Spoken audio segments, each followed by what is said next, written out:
We're going to do it for a lot cheaper. It's a well-known fact. Bugatti Veyrons are expensive to maintain. £20,000 service is 18,000 plus VAT. 37,800. About $25,000. Yeah, very, very spicy. And what do you expect? It's a super expensive car. Of course it's going to be expensive to maintain. But what if that £20,000 service cost was worth nowhere near that price? All the prices you hear about Bugatti service and so on, it's rumors, it's not the truth. Am I really paying for the engineering, the work needed to do the repair, and the parts? Or am I just paying for the badge? Well, now I'm about to find this out myself. Look at that. Any markings on it? Yeah. Because since buying my Veyron, even though we managed to get it running in the last video, it still has a bunch of problems. No, it went into gear, but now it's all flashing every light on the dash. A misfire causing the engine light to come on, and we still have that transmission fault. Because something's telling that pump to keep pumping when it doesn't need to. We suspect that this car hasn't been serviced in a really long time. Dirty girl. Look at the state of it. And in the last video, we managed to get out all of the oil of the gearbox and the engine. Oh, the plug is stuck somewhere. And take out all of the filters and the spark plugs. But I can't just call up Bugatti to buy new ones. So the car would have to be on site with ourselves, separately parts to get ordered, you see. So now I've got to figure out where all these parts come from, and after that, we can figure out whether this service cost is worth anywhere near the price Bugatti are charging. Right, these are all the bits taken out which is needed for the service and hopefully to get this car running right. The easiest thing to do in this situation now is just to call Bugatti, order the parts come and we can fit them. But we know Bugatti are not going to sell us the parts unless the car is at their place. So we could spend hours now trying to find exactly what Volkswagen car these spark plugs have come off, what Volkswagen car the coil packs have come off, what Volkswagen car these air filters have come off, because really I highly doubt that any of this is Bugatti specially made. Or what we could do is contact a Bugatti specialist like Simon Furlonger, and luckily they will sell us some parts to service the Bugatti. Now Furlonger is a Bugatti specialist and they offer services for Veyrons, also a lot cheaper than Bugatti themselves. And whilst I've managed to cross-reference a lot of the parts I need, there were some I struggled on. And I've managed to convince Simon Furlonger to sell me some of the parts for this service that I just couldn't find anywhere else. Right, over here we think we've got the majority of the stuff. Some stuff we've got from Simon Furlonger, some stuff we've had to cross-reference ourselves, and we still don't know whether it's going to work. The only way we're going to find out is when we fit it to the car. And we'll explain what's cross-referenced and what isn't cross-referenced once we start fitting it. But the first step I think we need to do is fit the engine oil filter and the engine oil before we move on to anything else. So let's start with the engine. Let's go.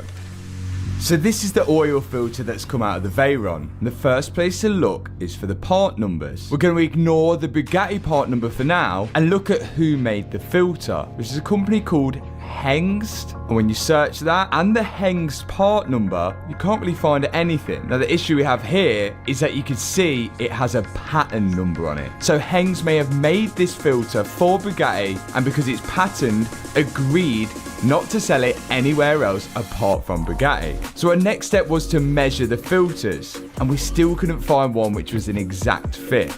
Now there was a Hengst filter listed on eBay which did look really similar and was pretty close to the measurements, and I have ordered that, but turns out I didn't need to because Furlonger supplied their own oil filter in the Bugatti service, and I managed to get this one from them, which solves so many problems. I can now be 100% sure that I'm putting in the right oil filter. So in the filter goes into the housing. I've already put a bit of oil into the housing so it's not going to run completely dry, and then I can screw it back into the engine and tighten it up. One engine oil filter in. So far, I'm not seeing the 22 grand's worth. Next up is the 16 sump plugs. Each of these have got a new washer on, and I'm going to put them all back in. Okay, so that's all the engine sump plugs in, all 16 of them back in with washers. Now we can put the engine oil in. War Thunder impacta como la novena ola con esperados vehículos nuevos y mejoras gráficas. El juego de acción...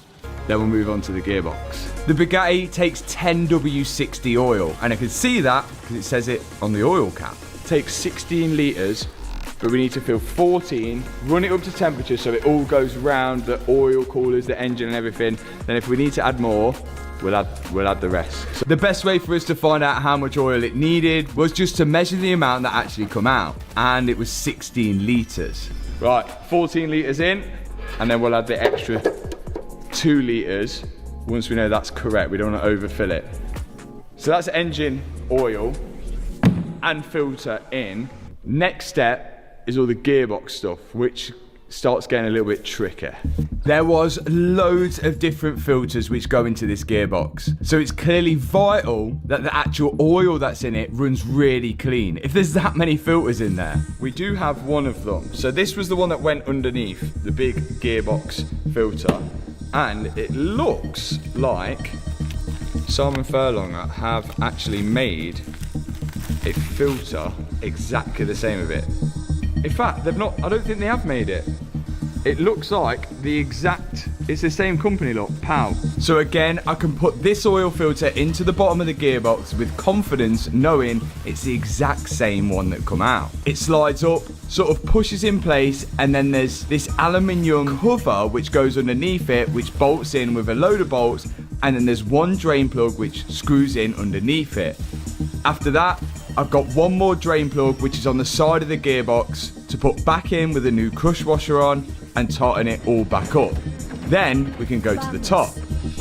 Okay, so before we fill the fluid into the gearbox, we need to start by putting the filters in and everything else. So we've got the accumulators, and Bugatti changed these, but when we spoke to Simon Furlonger, if they work, you shouldn't really change them. And that saves us having to outsource these, but I'm pretty sure they're almost similar to the ones on the McLaren suspension, and also the Lamborghini E-Gear accumulators as well. I think they're similar to them, but we haven't really researched it enough to find them, because these actually work. These just store the pressure, and I think, it doesn't say on this one, but they can store up to like 100 bar or something silly.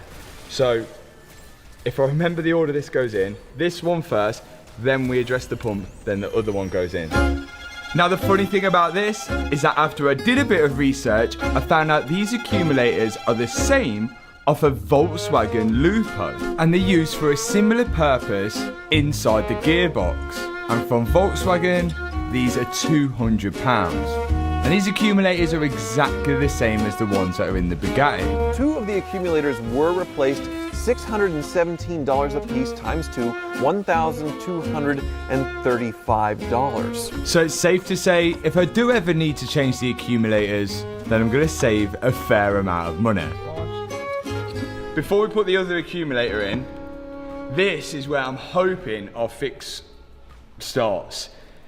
Here's the gearbox pump, and obviously we had the break in the wire. We taped it up like temporarily to see if that would help, but it still really didn't help. So I was trying to find these pumps everywhere, because I know that Bugatti replace them every year for some unknown reason. I don't know why you would do that, unless it is a weak spot of the car. Now what I've found here is that this pump is actually used in an Audi A6 all-road as well, for some part of the gearbox. But still, it is £1,121, which is still a little expensive, but it does look exactly the same. Now from Bugatti, these pumps are... That was $3,610.59. So the A6 pump is still cheaper, but what I found better than that is that I could buy just the pump motor alone for €268. And for that price, I bought 2 of them, especially if I'm going to have to replace them each year. But when it arrived, something did look a little different. Now looking at it, it looks like it could be slightly different, couldn't it? That plug could be different, so we may have to switch over the plugs. And that's exactly what we had to do. I've got a de-pinning tool into the original plug where I could push that in and de-pin these wires from it. And I'm doing the exact same on the new pump that I've just bought. And luckily, both of the pins on each motor look the same. So I should just be able to push the pins in the new motor straight into the old plug, if that makes sense. Once the pins are pushed in, I can then lock them in with this pink clip, and that is all sorted. So that should work now, but we now need the hydraulic part to go on top. So we know that that was that way around.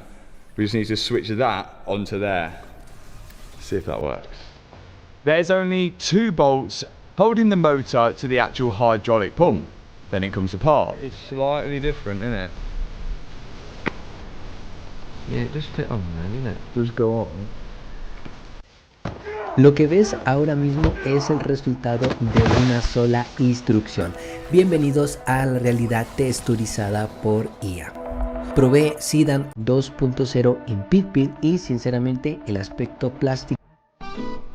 This has got really like, look, it's got like a bearing on there.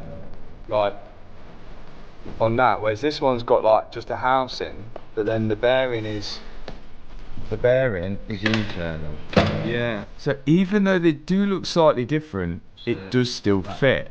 And it looks like the motor that I've bought may have been a newer model, which have changed the bearing to be internal. So we've fitted it together for now, but I guess the true test is when we put it in the car. Whilst that was fitted, my dad decided to take apart the old motor to see if there was any issues with it.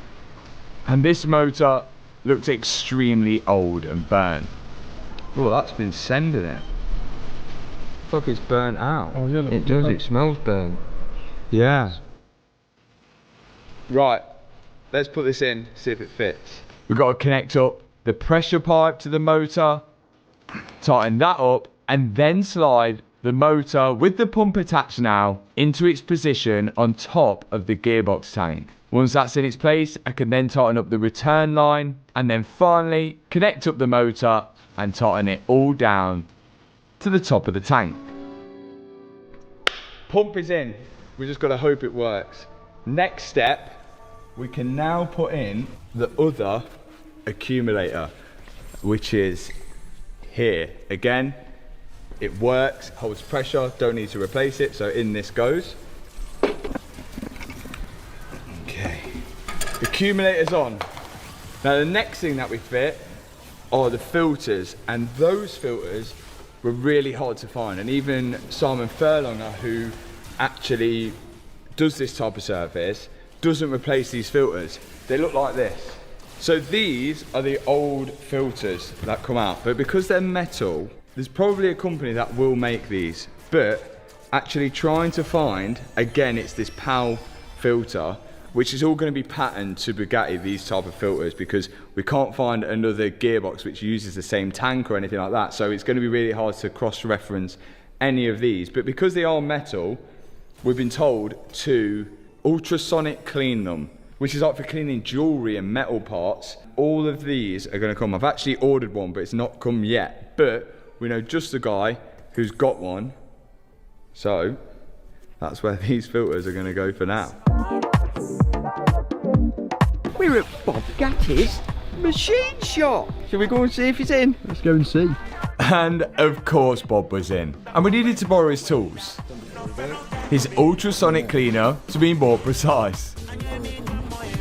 When you pull it out, chips. So it just shakes the water really fast. They're not that special. And yet, that's all it seems to be doing. It goes in a cleaner and it's kind of just shaking the water about until all the dirt is coming off the filters. Leave the filters in for a while, then it's ready to pull them out. Shiny. And that's job done on the gearbox filters. All done, good as new. Thanks to Bob at the machine shop. Let's get back before any of their dust in here gets in them. And back come the gearbox filters. All that's left to do now is start to fit them all.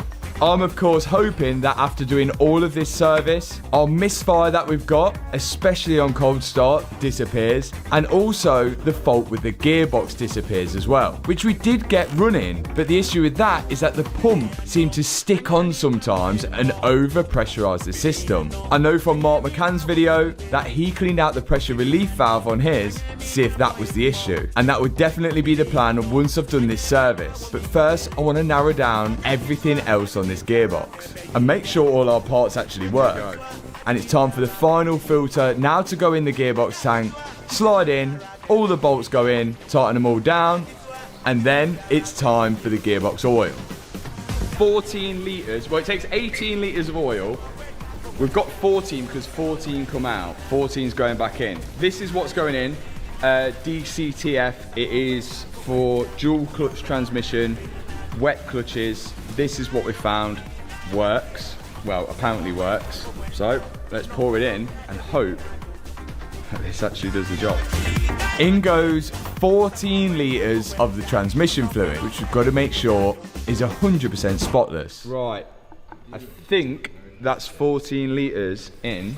We have got a dipstick, so I can check it, but I think when we run the car, it will circulate more, so this is probably going to think it's overfull. Yeah, like massively overfull at the minute.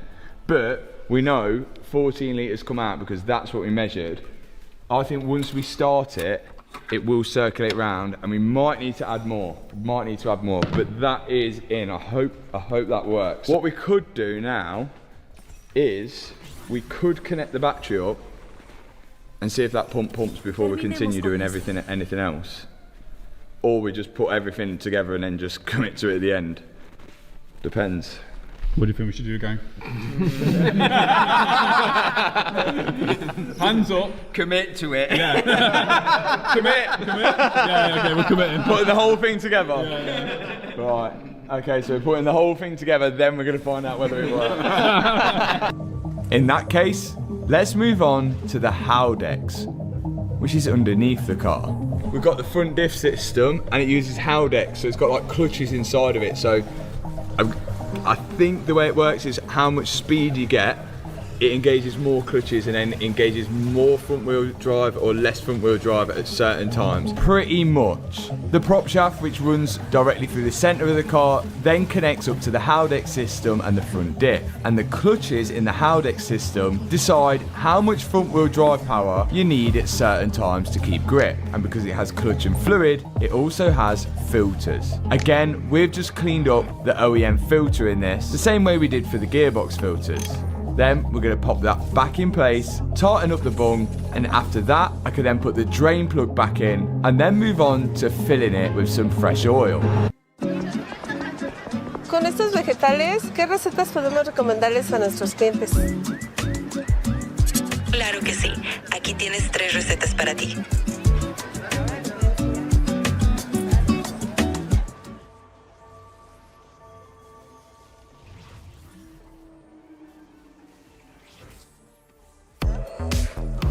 Mejora tus herramientas de trabajo con Google Workspace, Gemini integrado a Gmail, Drive y... So this is the Howdex oil. We only took about half a litre out, so I'm only expecting about half a litre to go back in. Yeah, this Howdex system doesn't actually take much oil, so it's important that we put it all in. Ah! That must be right, because only half come out. And even though it doesn't take much oil, you'll be shocked what Bugatti charge for that oil. $187 and $191. $191 when I got my bottle for £29. No idea what's going on there then. But now half a litre's in and the fill plug is all tightened down. Next step to go in is spark plugs. We're not putting these in and these are really caked up. But Volkswagen spark plugs, really easy to cross-reference. You literally just have to put the number into Google and you can find it, cross-reference it to the NGK spark plugs. These are ILZK R8A, and you can see on there ILZK R8A. So same plug, go in, don't need gapping or anything because it's a new car. put these in. We know these will work. It's the coil packs we're gonna struggle on, but let's get these in first.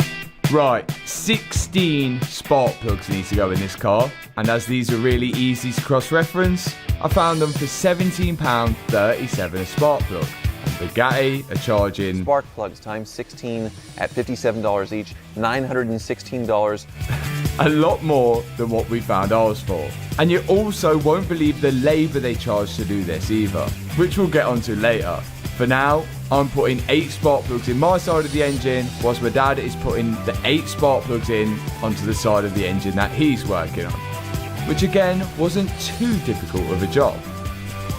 So spark plugs are in, we know they're original, we know all the filters are original, and that is all gonna work. But this is where it's gonna get harder, because these coil packs are extremely hard to find. Even though they do have a Volkswagen number, they seem impossible to get hold of. I don't know why. But the coil pack, they're almost like the same as a 1.8 Audi TT. The only thing we can see different, obviously the top's different, but this is a really old style top. This is the new style top. The plug's the same inside, but the seal here, which sits in the car, which you can remove. So that seal can come off. And then we can remove the seal of the new coil packs and put the original seal of the Bugatti coil packs onto the new coil pack. Reckon that'll do the job? Little modification. The only thing that's changed is this seal. But I don't know. I don't know. We've committed to trying it. If anything, these are going to be uprated because these are like technically newer than these. We don't know if these are full set, but by changing them, it's not going to harm it unless they don't work. Looks like we're going to change over all the seals. Let's hope this works. So we got to work at switching over all of the coil pack seals. But since I filmed this video, I've actually found the coil packs that this car uses for $53.99 each. And they're the same coil packs of a Volkswagen Phaeton or a Bentley Continental GT with a 6-litre engine. But first, let's see if these ones actually work. And if they don't, I can always order the correct ones which I've found. Now, time to install them. And everything's looking good so far. They all push into place and the original plugs fit into them. But how much does Bugatti charge for this? 16 ignition coils, $3,923. $245 each is crazy. And the labour to fit it all? 23.5 hours at $6,627 just for the labor. 23.5 hours to do this. Yes, we already have the car stripped apart, but I feel like we'd have to be working in slow motion to make this job 23.5 hours. Okay, spark plugs in, coil packs in, gearbox pump, gearbox fluid, everything is in. I've not put the air filters in just yet because the engine cover's got to go on before the air filters, and this car is going to the ice blasters to make it nice and clean, get all this crud off before we find out whether this has worked or not. When I picked up this car, we noticed that it's not been looked after the best. And it's easy to forget sometimes that this car is worth way over £1 million and could potentially be a lot more than that in the future. So to make it spot on, I'm taking it to the ice blasters. Right, it's time to get ice blasted.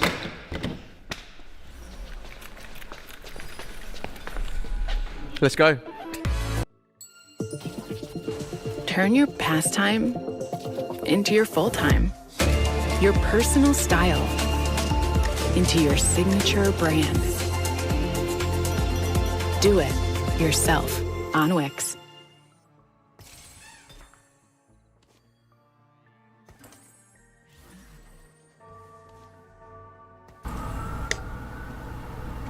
Turn it up loud. I wanna go fast. Turn it up loud. I wanna go fast. Rolling down the window as I step on the gas. Through the city at night, and I put on the beat. The speakers boom like a firework. Boom like a firework. Full speed, standing on the back seats.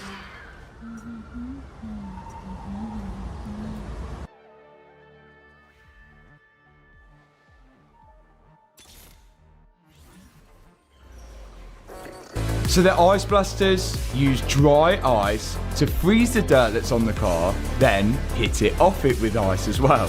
There's a more technical explanation, which the guys will explain on the video that they filmed, which I'll put a link in the description for. And you can also book your car in with them as well.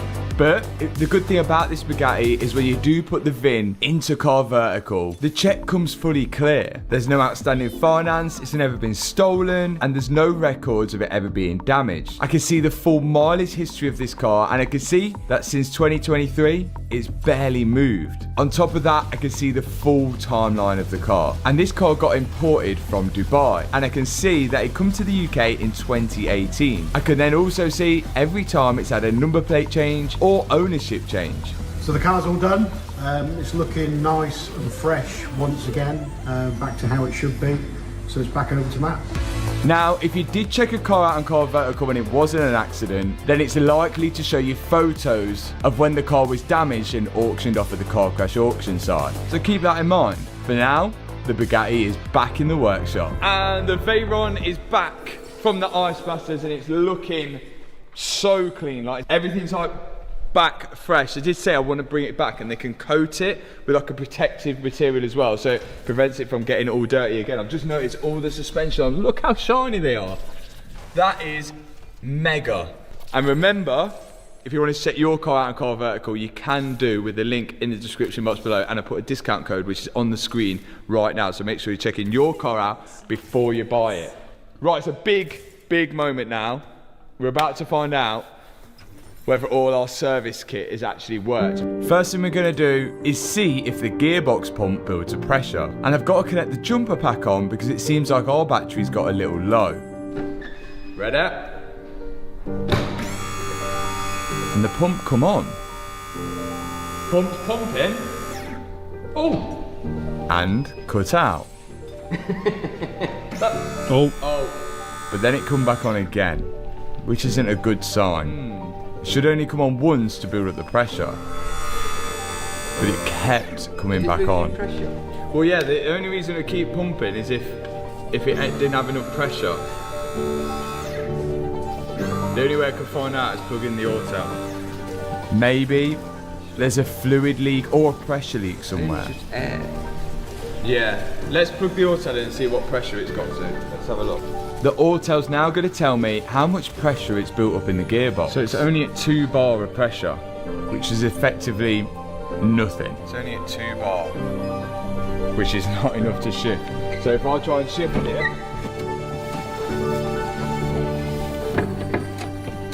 yeah, it's not going to shift. The only thing I think is if we try and start it, and then if it pumps some fluid around, but the only other thing we could have done is wired the pump the wrong way around. So then it's spinning backwards and not spinning forwards. Yeah, that's spinning and it's not building up any pressure. Yeah, that's not doing anything. So we fell at the first hurdle. To eliminate that it's got nothing to do with our dead battery, we're going to get the car in the ramp so we can remove the old battery and go and buy a new one. I'm going to go get that. That's going to work. The battery's completely dead, so we're going to replace that as well, along with our service. The battery comes out from underneath the car. Even though you can access it from the front storage area, it has to be removed from underneath. And here's the old one, which looks like it's already been replaced. But these AGM batteries, once they go flat, it's really hard to revive them. So here's our new one.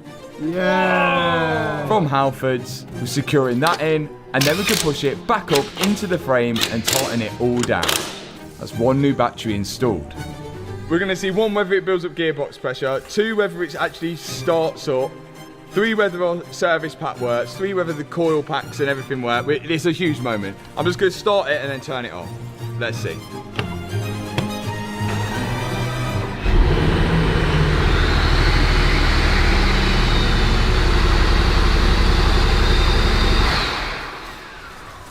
That ran good. That sounded smooth. That sounded well smooth. Sounded like a jet. That sounded way smoother. See if it goes into neutral. No. Run it again. That first start or not. was a little bit of false hope.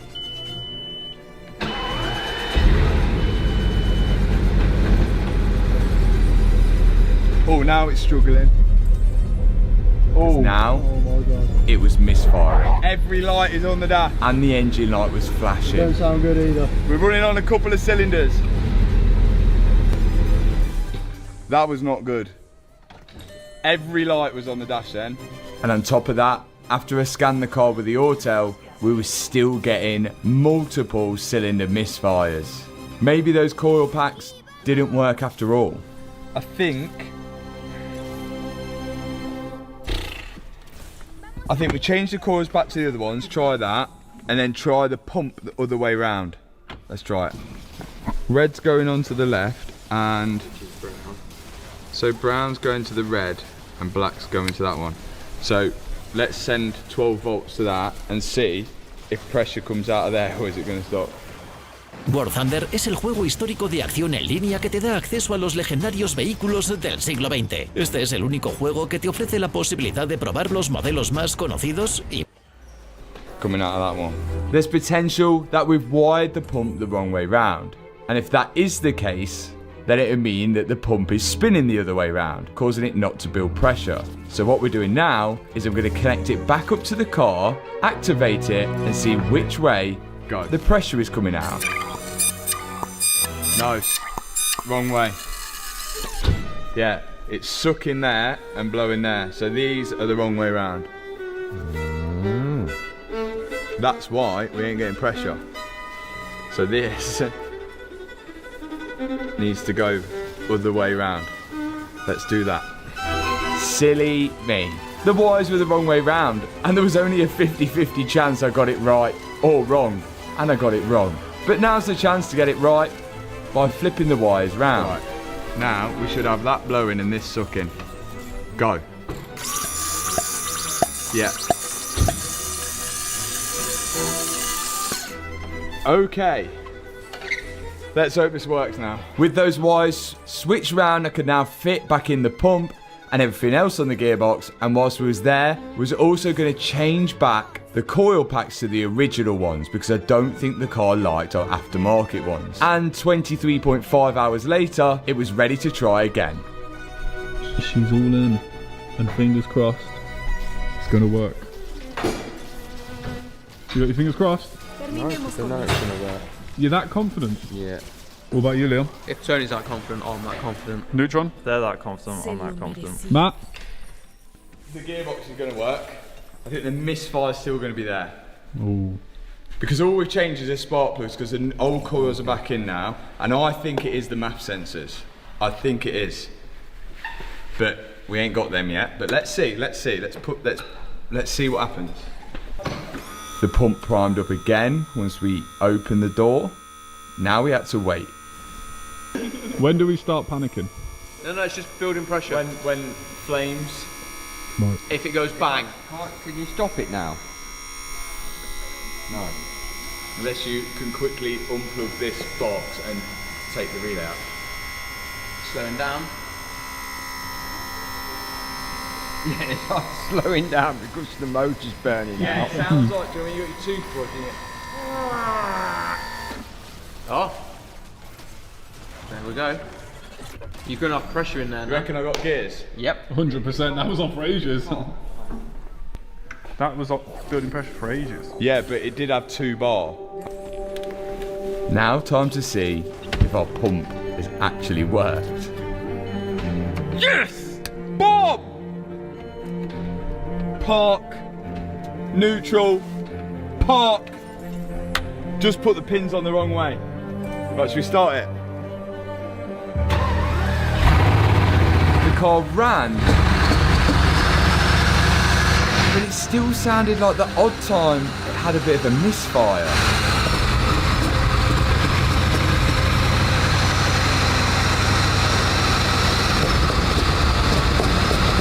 Engine light? Not yet, but we are bouncing a bit. It seemed when the car come off the cold start, it started to run a lot better.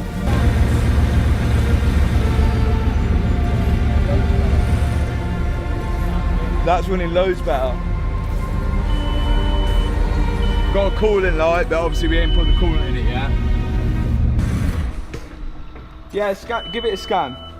If nothing comes up, we'll leave it. Tomorrow morning we'll come back and cold start it. And then all spark plug change. Okay, coil packs didn't quite work. They might have been just a tiny different length, but that's it, we're learning. And so far, the gearbox pump hasn't got stuck on, but we still think we have a small misfire from the cold start.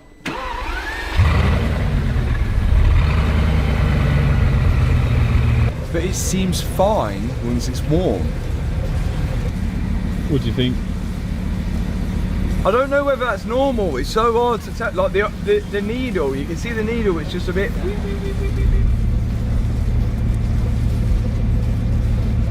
See, it just drops every so often. It's like a little, like... Yeah, it just has a little pop now and again. Yeah, yeah. But I can't say that it's an even one. And the thing is, when we scan the codes, it doesn't have any faults on the engine. Yay! Let's go home to sleep. See you in the morning. Good morning. This is a moment of truth, whether we're taking it apart again or we're happy with it how it runs. But let's see if it runs lumpy or not. Good start. That was quick. This is legit cold start from the very first start of the day. Come on. Deja atrás el trabajo repetitivo con Google Workspace Studio. Crea flujos de trabajo para tareas del día a día sin necesidad de programación. Todo lo que necesitas para enfocarte en lo que importa en Google Workspace.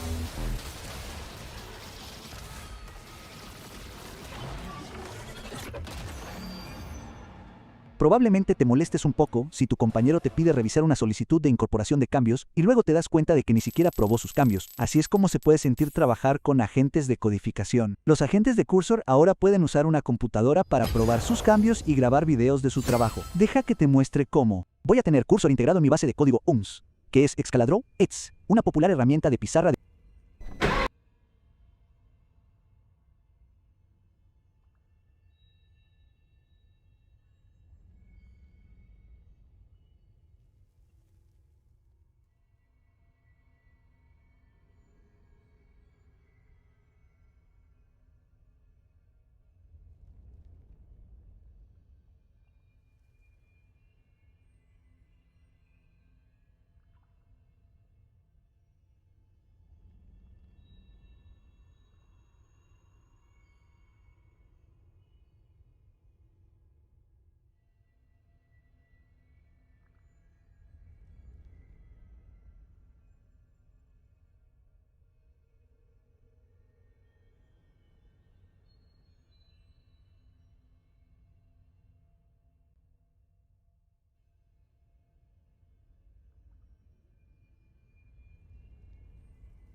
fue tanta plata tampoco. Pero fue mucho después.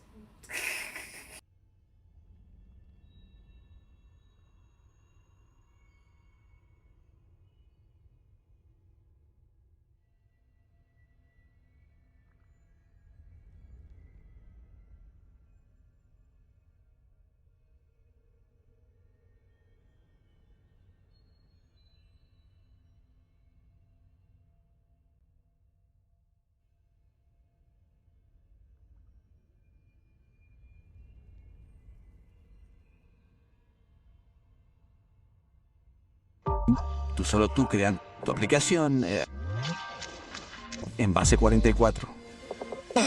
Descríbela. ¿Y será real? Un pensamiento lleva más pensamientos. ¿Qué hueputa entrada tiene ese man? Diablo, ¿quién dijo eso?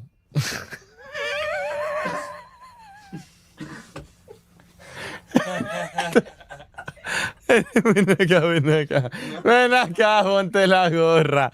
Diablo, chat, ustedes son unos hijos de la gran puta, mira. Yo voy a contar. No, perdóname, Javi. Yo lo leí inconscientemente. Acho, qué hueputas son. Ustedes son unos mamabichos. Hoy tu mujer te da un fuetazo. Chat,